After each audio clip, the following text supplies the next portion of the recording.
नमस्कार साथियों, एक बार फिर से आप सभी का बहुत बहुत स्वागत करता हूं। आज इस वीडियो में हम government of India act of 1919 के पार्ट 2 को डिटेल में कवर करेंगे। साथियों, इसके पहले हमने गवर्नमेंट ऑफ इंडिया एक्ट 1919 के पार्ट 1 को डिटेल में कवर किया था। हमने पिछले वीडियो में उसके बैकग्राउंड और उसके 3 महत्वपूर्ण बिंदुओं की चर्चा की थी। और अगर आपने उस वीडियो को नहीं देखा है तो इस वीडियो को शुरू करने से पहले आप पहले उस वीडियो को देख लें, तो फिर आप आगे बढ़ें ताकि चीज़ें कनेक्ट हो सकें और बेटर अंडरस्टैंडिंग डेवलप हो सके।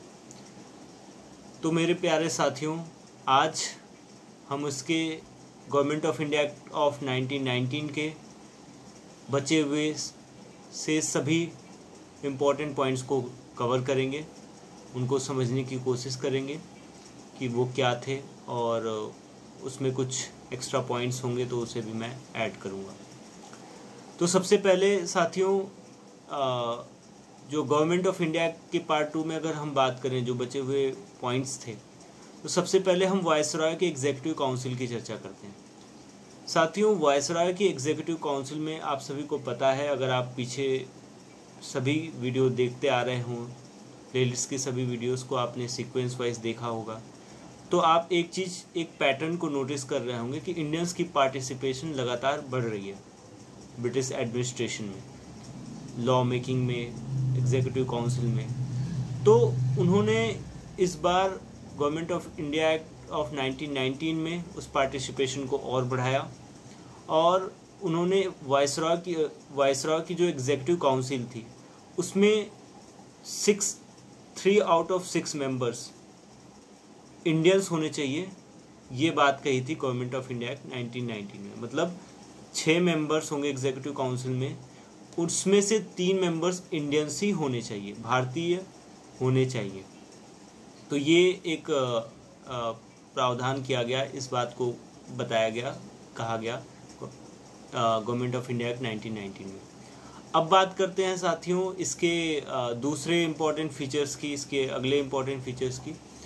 वो ये कि इसमें लिमिटेड फ्रेंचाइज दे दी गई थी। लिमिटेड फ्रेंचाइज कहने का मतलब ये है कि वोटिंग के राइट्स दे दिए गए थे, लेकिन वो बहुत ही सीमित स्तर पे थे, और वो उसमें भी क्राइटेरिया थी, जैसे प्रॉपर्टी का, टैक्सेस का, एजुकेशन का। मतलब एक क्राइटेरिया, एक एलिजिबिलिटी तय कर दी गई थी कि इस लेवल तक के एजुकेशन के लोग, या प्रॉपर्टी, इतनी प्रॉपर्टी जिनके पास है, या इतने लेवल पे टैक्स जो पे कर रहे हैं, उन लोगों को राइट टू वोट है, मतलब मताधिकार उनको दे दिया गया था, लेकिन लिमिटेड लेवल पे था। इस बात को हमें ध्यान रखना होगा। अगर इसके अगले पॉइंट की बात करें तो इसमें जो इसके इंडियन काउंसिल एक्ट ऑफ 1909 में जो सेपरेट इलेक्टोरेट की शुरुआत हुई थी, मुस्लिमों को जो दी गई थी, अब इस गवर्नमेंट ऑफ इंडिया एक्ट 1919 में उसको और एक्सपांड कर दिया गया, उसे और विस्तृत रूप दे दिया गया। मतलब कि उसमें अब सिख्स को भी सेपरेट इलेक्टोरेट कम्युनल रिप्रेजेंटेशन दिया गया, एंग्लो इंडियंस को दिया गया, इंडियन क्रिश्चियंस को दिया गया, यूरोपियंस को दिया गया। तो इन 4 और अन्य कम्युनिटी को भी सेपरेट इलेक्टोरेट दे दिया गया। अब आपको तो सिख पता ही होगा, सिख धर्म, और यूरोपियंस भी पता है, इंडियन क्रिश्चियन भी पता है, लेकिन ये एंग्लो इंडियंस क्या है, ये एक नया टर्म आप लोगों के लिए होगा। तो साथियों, एंग्लो इंडियंस स्पेशली अगर हम इसे समझने की कोशिश करें, इससे मैं थोड़ा सा डाइवर्ट हो रहा हूँ, थोड़ा सा हिस्ट्री में आपको ले जाना चाहता हूँ। जब इंडिया में रेलवे ट्रैक्स जो थे वो डिप्लॉय किए जा रहे थे, बिछाए जा रहे थे, टेलीफोन लाइंस का जाल फैलाया जा रहा था, और भी टेक्नोलॉजिकल कई एडवांसमेंट हो रही थी, तो उस समय यूरोपियंस जो टेक्निकल एक्सपर्ट थे यूरोप से, या यूरोप के डिफरेंट पार्ट से, उनको इंडिया में लाया गया।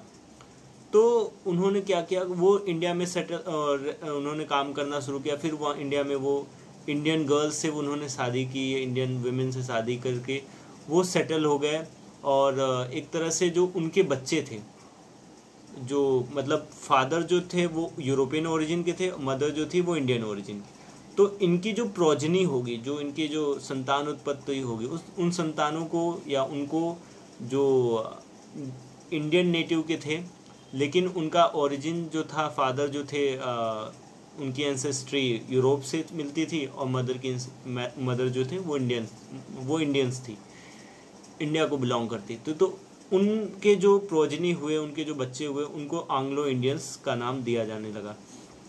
और स्पेशली ये ब्रिटिशर्स के कॉन्टेक्स्ट में ज़्यादा यूज़ किया जाता है। उससे रिलेटेड बहुत सारे प्रोविजंस है, आर्टिकल 366 क्लॉज 2 में प्रोविजंस है एंग्लो इंडियंस से रिलेटेड, उसकी डेफिनेशन दी गई है और कैसे नॉमिनेट किया जाता है, ये बात की बात है। उनकी सीट्स को कुछ नॉमिनेट, बट पार्लियामेंट में इस बार हटा दिया गया था जो 2 सीट्स थी एंग्लो इंडियंस की। खैर उसके बारे में बाद में कभी डिटेल में चर्चा करेंगे। आगे बढ़ते हैं। अब साथियों, ये तो हमने समझ लिया कि कैसे इन्होंने सेपरेट इलेक्टोरेट को और बढ़ावा दिया।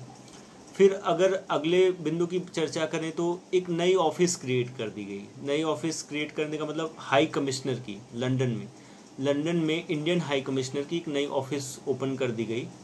और जो सेक्रेटरी ऑफ स्टेट होते थे, आपको मैंने पहले ही बता दिया था, वो इंग्लैंड में रह करके, लंदन में रह करके ही इंडियन एडमिनिस्ट्रेशन को कंट्रोल करते थे वायसराय के माध्यम से। तो एक हाई कमिश्नर की ऑफिस क्रिएट कर दी गई लंदन में, और उस हाई कमिश्नर को जो सेक्रेटरी ऑफ स्टेट्स के कुछ काम दे दिए गए ताकि उनका लोड थोड़ा कम हो जाए, जो सेक्रेटरी ऑफ स्टेट थे इंडिया के लिए।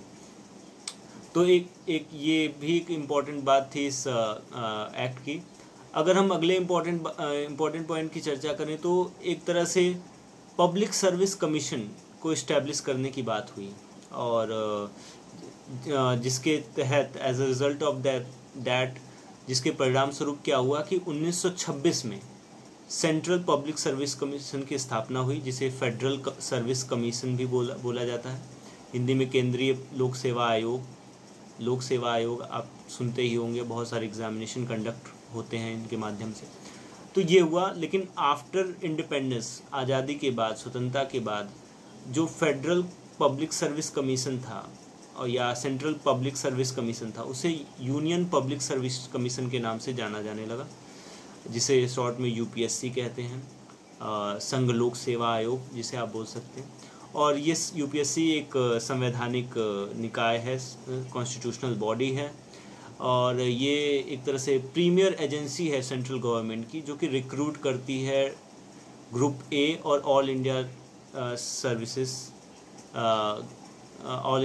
रिलेटेड सर्विसेज में जितने भी कैंडिडेट होते हैं उनको रिक्रूट करती है, स्पेशली फॉर सिविल सर्विसेज, और एक प्रीमियर एजेंसी है।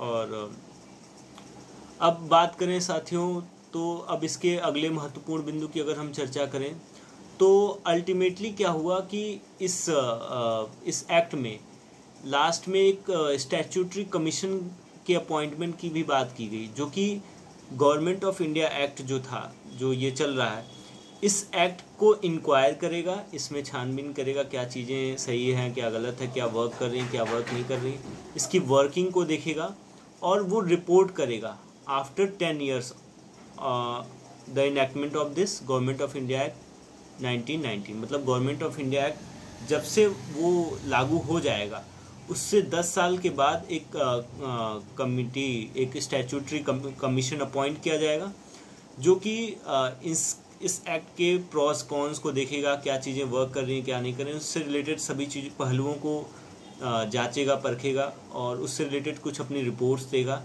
जो कि आगे आने वाले एक्ट्स में, फर्दर जो भी गवर्नमेंट ऑफ इंडिया एक्ट आएगा उसमें उन चीज़ों को इंक्लूड किया जाएगा। जैसे कि फिर उसके बाद गवर्नमेंट ऑफ इंडिया एक्ट 1919 के बाद आता है government of India act of 1935, जो कि बहुत ही इम्पोर्टेंट एक्ट होने वाला है, और उसे हमारे संविधान का, हमारे कॉन्स्टिट्यूशन का एक तरह से रीढ़ की हड्डी माना जाता है, बैकबोन ऑफ आवर कॉन्स्टिट्यूशन माना जाता है, क्योंकि हमारा पूरा जो संविधान है वो गवर्नमेंट ऑफ इंडिया एक्ट के स्ट्रक्चर पे बेस है।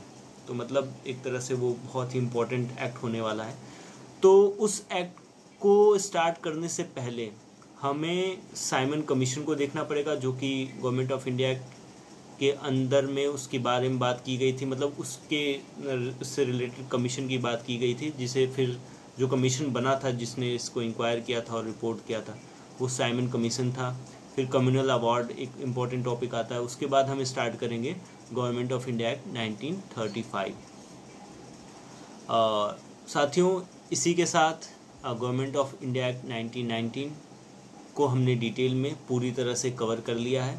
मैं क्षमा चाहूँगा क्योंकि मैंने वादा किया था आपसे कि मैं अगले दिन ही इसका पार्ट 2 लेकर के आऊँगा, लेकिन किन्हीं कारणों की वजह से मैं उस वीडियो को पब्लिश करने में असमर्थ रहा।